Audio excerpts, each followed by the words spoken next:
In the intricate tapestry of Southeast Asian geopolitics, where nations arm themselves to balance power amid rising tensions in the South China Sea, the absence of main battle tanks in the Philippine Army's arsenal stands as a conspicuous anomaly.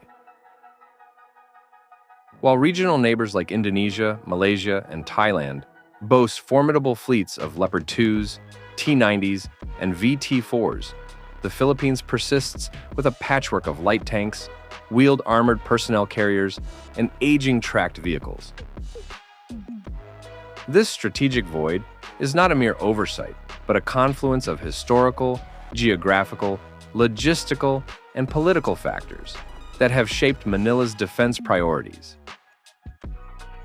To understand why the Philippines remains without MBTs, one must dissect the current state of its armored capabilities, the underlying reasons for eschewing heavy tanks, the regional context, and the prospects for their future acquisition, a question that carries profound implications for the nation's sovereignty and security. The Philippine Army's armored inventory, as of August 2025, reflects a deliberate pivot toward light and versatile platforms suited for its archipelagic terrain and counterinsurgency focus. The recent acquisition of 28 Elbit Sabra light tanks, 18 tracked on the ASCOD 2 chassis, and 10 wheeled on the Pandor 2 8x8 platform, marks a significant step in reviving armored capabilities dormant since the retirement of M41 Walker Bulldog tanks in the 1970s. These 105mm armed vehicles, complemented by the Brazilian VBTP-MR Guarani 6x6 APCs and indigenous designs like the Steelcraft MX-8, prioritize mobility, rapid deployment, and adaptability over the heavy firepower and armor of MBTs. The Merkava Armored Vehicle-Launched Bridge and FNSS Kunduz combat engineering vehicles further underscore a focus on battlefield mobility and support rather than brute force. The M113A2, a mainstay with over 400 units, remains operational but is increasingly outdated, with upgrades limited to remote weapon stations and 76mm turrets on a fraction of the fleet. The absence of MBTs is stark when juxtaposed with the 1950s, when M4 Shermans and M10 Wolverines roamed Mindanao, debunking myths that tanks are unsuited to the Philippines' 7,641 islands. The reasons for foregoing MBTs are deeply rooted in strategic and practical realities. First, the Philippines' archipelagic geography, fragmented, mountainous, and laced with jungles and urban sprawls, poses significant challenges for heavy armor. MBTs, typically weighing 50 to 70 tons, demand robust infrastructure for transport and maintenance, which is scarce outside Luzon.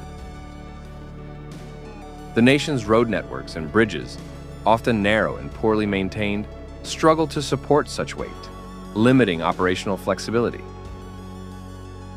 Second, the armed forces of the Philippines has prioritized counterinsurgency and internal security operations since the Cold War, combating groups like the New People's Army and Moro insurgents.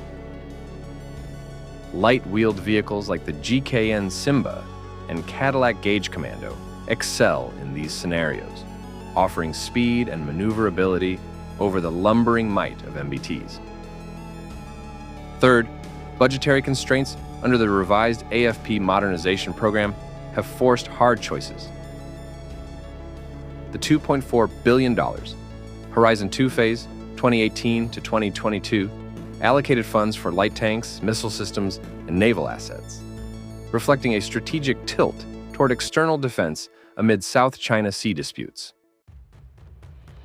MBTs, with acquisition costs exceeding $5 million per unit and high maintenance demands, are deemed a luxury when maritime and air capabilities are more pressing.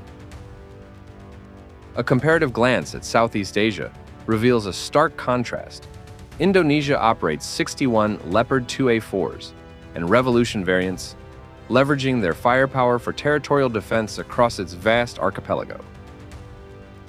Malaysia's 48 PT-91M Pendekar tanks, a Polish T-72 derivative, bolster its land forces, while Thailand's 49 VT-4s from China and aging M60A3s reflect a commitment to conventional warfare. Vietnam, with over 1,000 T-55s, T-62s, and T-90s, maintains one of the region's largest tank fleets, driven by its land border threats with China. These nations, unlike the Philippines, face continental or near-continental threats, justifying MBTs for deterrence and maneuver warfare.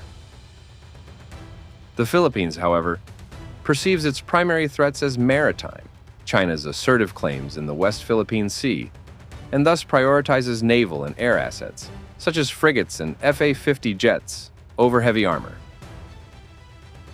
This strategic divergence is not merely pragmatic, but a reflection of Manila's limited defense budget, which at $4.1 billion in 2025 pales against Thailand's $6.9 billion, or Indonesia's $8.8 billion.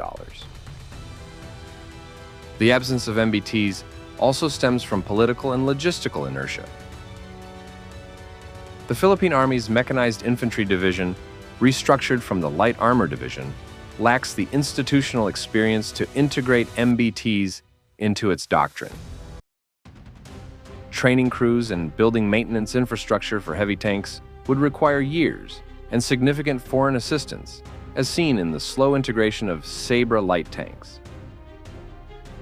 Moreover, reliance on U.S. military aid through the Excess Defense Article program has skewed acquisitions towards second-hand platforms like the M113, which are cheaper but less capable. Japan's offer of Type 74 tanks, while intriguing, remains under evaluation due to concerns over their age and compatibility with modern systems. Political hesitancy to provoke China, a key economic partner, may also temper ambitions for high-profile acquisitions like MBTs, which could signal a shift toward conventional deterrence. Will the Philippines acquire MBTs in the future? The prospect hinges on several variables. A hypothetical shift toward MBTs could arise if regional tensions escalate, particularly if China's actions in the South China Sea prompt a broader rearmament. The Sabra light tanks, while advanced, lack the armor and firepower of MBTs like the Leopard 2 or Abrams, which could counter hypothetical amphibious assaults or hybrid warfare scenarios. A future Horizon 3 phase, 2023 to 2028, of the RAF PMP, if adequately funded, might prioritize a small MBT fleet, perhaps 20 to 30 units, to complement light armor and signal strategic resolve. South Korea's K-2 Black Panther or Turkey's Altay, both modern and adaptable, could be contenders, though their cost would strain budgets. Alternatively, donations or discounted surplus tanks from allies like Japan or the US could lower barriers, as seen with Indonesia's Leopard acquisition from Germany. Yet, without a doctrinal overhaul and infrastructure upgrades, MBTs risk becoming white elephants, expensive symbols of unfulfilled ambition. The Philippines' reluctance to embrace MBTs reflects a broader narrative of a nation caught between its archipelagic constraints and the imperatives of modern warfare. While neighbors fortify their land forces, Manila's focus on maritime security and counter-insurgency is a rational, if cautious, response to its strategic environment. The absence of MBTs is not a failure, but a calculated trade-off, prioritizing versatility and fiscal prudence over conventional might.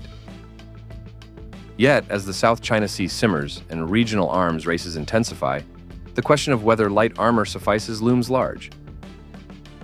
The Philippine Army stands at a crossroads, where the ghosts of Sherman's past whisper of a future, where tanks may yet roll across Luzon's plains, not as relics, but as harbingers of a bolder defense posture.